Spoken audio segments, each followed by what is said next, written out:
Strickland. Oh, she's down! Leonard.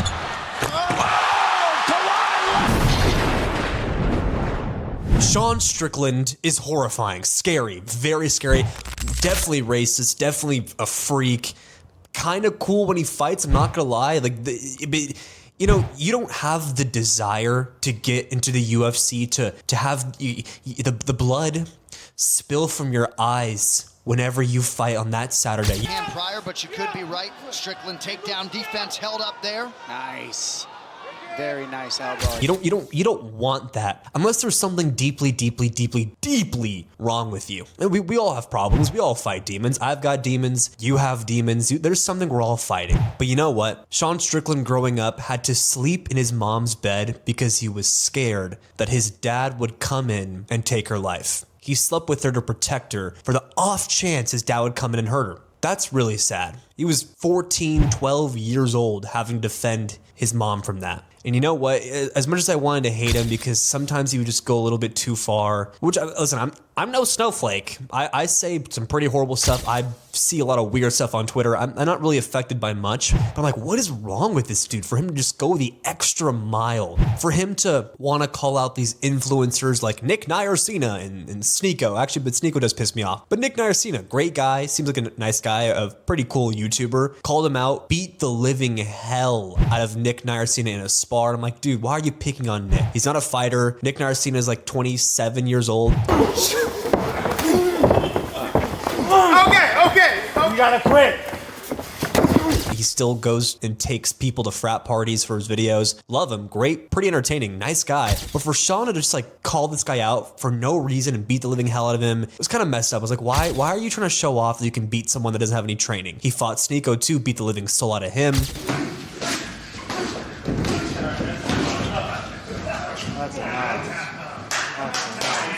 And I was like, but you know what? Everyone has to deal with something. There's a reason he's like that. There's a reason he's such a pretty damn good fighter. I mean, he just won last Saturday, beat the living soul out of the Shayamev guy. I'm not a big UFC guy. I'm really not. I'm sorry. I hate to sound like a noob, but I don't know what I'm talking about. But it's impossible to ignore Sean Strickland just being in the world of sports in general. But you know what? Sometimes we just have to not go after people. You never know what people are going through. And Sean has went through hell and back 55,000 times. I used to be the biggest Sean Strickland hater. My friends like absolutely love it. I'm like, dude, maybe a different UFC fight. Maybe let's not support him. Maybe let's go for a different UFC fighter. Maybe someone who's kind of equally badass, but you know, doesn't say the craziest of craziest stuff. But the more I watch him, the more I go, I weirdly kind of like him because I weirdly do feel bad for him.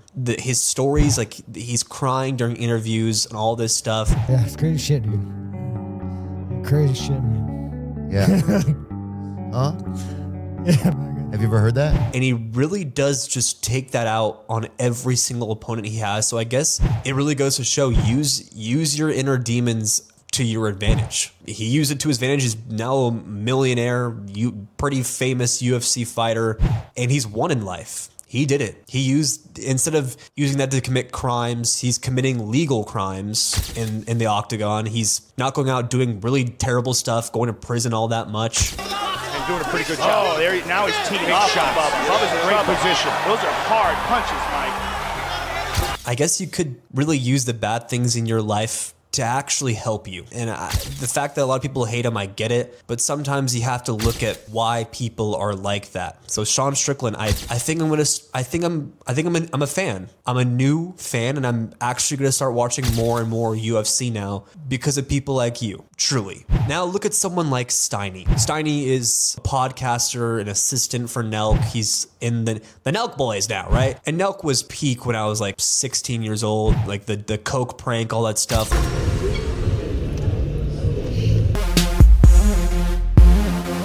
Like, Nelk is hilarious. I love Kyle. I love Steiny. The new guys they brought actually make me want to rip my eyes out. And it was especially Steiny. Every time I saw him in one of those videos, and I know he purposely rage baits for his videos. I know he plays a character. Like, he's trying to make people mad. I just want to let you know I don't have that same urge towards you, bro. Like, I'd love to get a beer with you or something like that. I have No, desire to- I can't I have no turn desire it, to bro. hurt I you. can't turn off. Like, But I'm like, how long can you purposely rage bait people for every single day? How long could you be the Nelk clown? How long could you be the guy that just tries to get comments and shares and likes from being purposely dumb? And I mean, the guy's like 31 years old now, 32, still doing stuff that we all did when we were 22. But I weirdly, you know what? The more I see how much torturous hate he gets, the more I'm like, you know what? I kind of like him. I respect that he's willing to bite a bullet. He's willing to literally get clowned every single day. Like his friends expose him for buying followers. His friends expose him for being a weirdo, psycho, weird with girls sometimes. Like not a weird way, but like, weird. They call him a goblin, a gremlin, all this stuff. They all make fun of him. Even his closest friends make fun of him to the public. Say that triggered you. Do you find it hard to be yourself? That's what I do, bro. Do you think? But I get shit on a lot for doing that. And then the public starts making those same jokes to him. And I'm like, imagine like you're Steiny,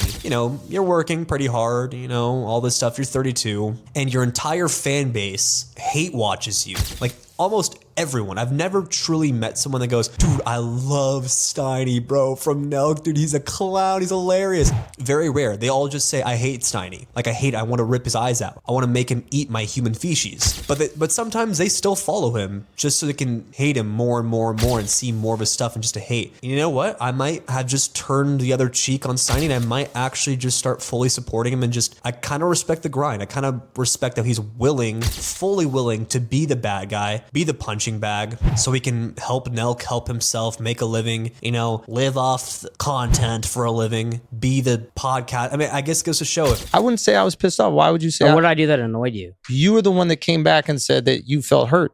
I do feel hurt because I feel like you got pissed off at me. If Steiny has a podcast and Steiny made it in life, doesn't have to work a regular job, I guess it's truly possible for anyone. Now Kawhi Leonard. A lot of people make fun of the famous Kawhi Leonard laugh, the I don't even know where you're sitting at.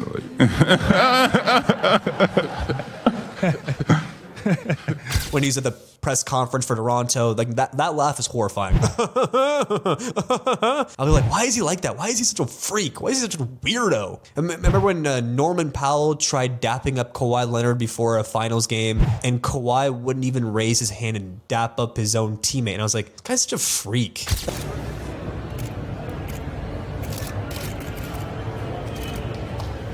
Like, great player. One of the best, honestly, in my opinion. Like, if Kawhi's a number one option on my team and he's healthy, I kind of like him. Leonard. I think they have a chance to win it every single year he's healthy. But I'm like, why is this so weird? Then you do your research and you learn that Kawhi watched his dad pass away in front of him, watched his dad get shot. And I guess that truly does scar you for life, 100%. And he used that energy and all that sadness. Sure, it made him laugh weird and be super quiet sometimes. People call him a robot, the Terminator, stuff like that. But there's always a reason. There's always a reason why he laughs like that. There's always a reason why he doesn't even dap up his teammates for no reason, just stares at them. Like, it's freaky, but it makes sense. It makes sense. And he used all that sadness, that tragic life story for good. Paid over $350 million in his entire career, probably more at this point. A lot of under the table money, a lot of money from sponsorships, from Oakley and stuff like this. And he turned it into having an amazing Hall of Fame career. Won a finals MVP with the Spurs and the Raptors. Sure, the Clippers thing hasn't really worked out all that well. Not that good. But the career, and especially the run in Toronto, that 2019 championship, that was one of the most badass championships I've ever seen in my entire life. And he put all of that pain, all of that sadness, all of the weird laughs into being one of the, I'd say, a first ballot Hall of Famer. So Sean Strickland, Steiny, Kawhi Leonard, these people have made me realize, like, sometimes, you have to get made fun of. Sometimes you have to go through something bad or, be tortured online every single day. And you just have to use it to your advantage. Use your demons and all that sadness to your advantage and become great, become successful, live off of it, and live your best life with the cards you're dealt. Training feels better. The crowd was great. You guys gave me a great welcoming. When I walked in, I heard you chant my name and it fired me up. Thanks for that. Just like, dude, too many inner mouth. You already know I said I'm a fun guy. Thank you so much for watching. Chosen Sports is at war versus ESPN, and we are fighting every single day to be bigger than them. So please, please subscribe and support our channel every day. It means a lot.